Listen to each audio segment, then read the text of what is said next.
The reflectometer is integrated into the system's main head block. An initial thickness scan is performed to map the original bulk silicon thickness. The shutter is closed to shield the reflectometer from contamination during milling.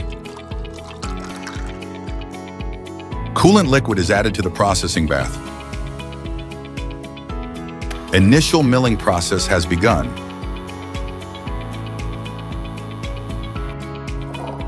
The waste coolant is pumped out and drained, followed by nitrogen drying.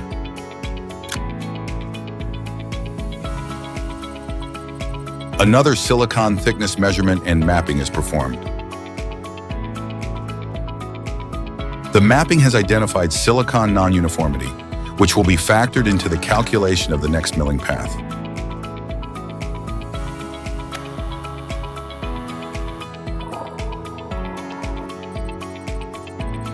The final silicon mapping shows that the target depth has been reached while maintaining the original silicon uniformity.